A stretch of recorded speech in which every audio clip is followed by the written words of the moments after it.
ঠিক আছে। মূলধনী আয়, মূলধনী আয় কি আমি প্রথমে বলে দিয়েছি। আপনি মূলধনী আয়, আপনি একটা জমি কিনবেন, বাড়ি কিনবেন, ফ্ল্যাট কিনবেন, আপনি 5 বছর 7 বছর পরে ওইটা বিক্রি করবেন। ওই ক্রয়ের সময় ক্রয় মূল্য এবং ওর ক্রয় সংক্রান্ত অন্যান্য খরচ, যেমন রেজিস্ট্রি খরচ আছে বা অন্যান্য কিছু খরচ থাকতে পারে, ওই খরচ সহ ওইটা হলো অর্জন মূল্য। এবং আপনি যখন বিক্রি করবেন তখন ওইটা হলো বিক্রয় মূল্য। এই বিক্রয় মূল্য এবং অর্জন মূল্যের যে পার্থক্য, ওটা হলো মূলধনী আয়। মূলধনী আয় সম্পর্কে বলা আছে ধারা 57 থেকে 61 ধারায়। ঠিক আছে। মূলধন, এখন আমার বোঝা দরকার মূলধন কি।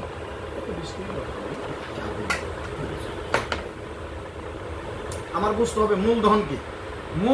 মূলধন হলো আপনি যে সম্পদটা কিনবেন, আপনার একটা অর্থ থাকতে হবে না? হ্যাঁ, এই যে অর্থ দিয়ে সম্পদটা কিনবেন, এটা হলো মূলধন। প্রথম ইনভেস্ট করলেন, আপনি আর নাড়াচাড়া করবেন না, কিছু না, এটা থাকবে, মূলধন হিসেবে থাকবে। বা আস্তে আস্তে আস্তে বছর শেষে সাময়িক অর্থনৈতিক ইয়ের কারণে ধরেন সময়ের পরিবর্তনের সাথে সাথে ওর কিন্তু একটা মূল্য চেঞ্জ হয়। তো ওই যে প্রথম যে ইনভেস্ট করছিলেন ওইটা হলো মূলধন। ঠিক আছে। অর্জন মূল্য,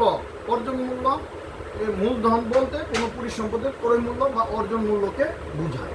তো অর্জন মূল্য কি বলছে, যে ক্রয় মূল্য আর আনুষঙ্গিক খরচ সহ যেটা, এটা হলো অর্জন মূল্য। ক্লিয়ার। মূলধনী পরিসম্পদ, মূলধনী পরিসম্পদ হলো যে সম্পদটা আপনি ক্রয় করলেন বা আপনার কাছে আসলো মূলধন থেকে, ওইটা হলো মূলধনী পরিসম্পদ। যেমন কোনো করদাতা কর্তৃক ধারণকৃত বা মালিকানাভুক্ত যে কোনো প্রকৃতির বা ধরনের সম্পত্তি হলো মূলধনী পরিসম্পদ। আচ্ছা, যেমন জমি, বাড়ি, অ্যাপার্টমেন্ট, কমার্শিয়াল স্পেস, কোনো শেয়ার বা স্টক ইত্যাদি। ক্লিয়ার। মূলধনী আয় কি আমি বিশ্লেষণ অলরেডি করে ফেলেছি। মূলধনী আয় হলো কোনো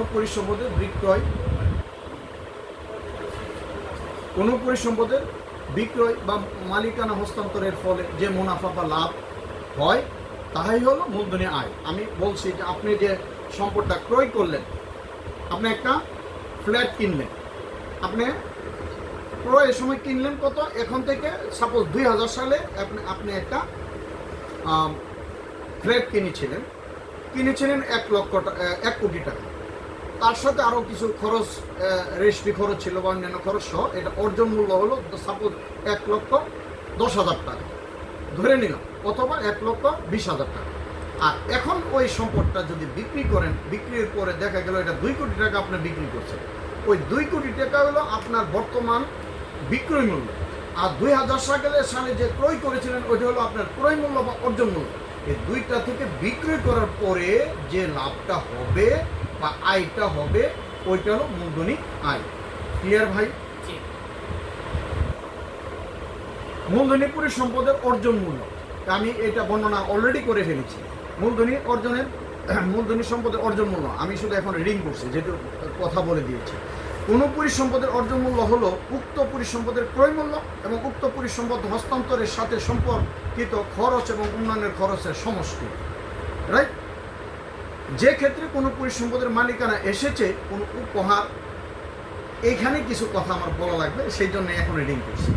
যে ক্ষেত্রে কোনো পরিসম্পদের মালিকানা এসেছে কোনো উপহার, দান, উইল, উত্তরাধিকারের মাধ্যমে অথবা প্রত্যাহার বা অপ্রত্যাহার জাতীয় ট্রাস্টের হস্তান্তরের মাধ্যমে অথবা কোনো কোম্পানির অবসায়নের ফলে মূলধনী পরিসম্পদের বিতরণের মাধ্যমে অথবা কোনো ফার্ম, ব্যক্তিসংঘ বা অবিভক্ত হিন্দু পরিবারের বিভাজনের মাধ্যমে, সেই ক্ষেত্রে উক্ত পরিসম্পদের মালিকানা অর্জনের তারিখে কি বলছে, মালিকানা অর্জনের তারিখে ন্যায্য বাজার মূল্য যাহা ছিল, লেখা নাই, তাহাই হবে উক্ত পরিসম্পদের অর্জন মূল্য।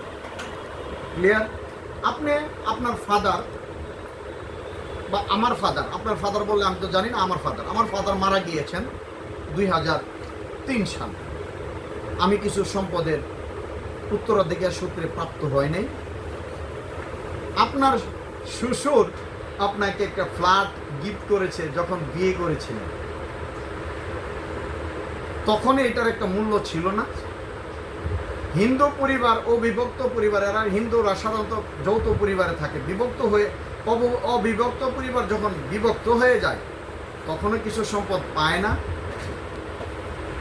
হ্যাঁ, কোনো ট্রাস্ট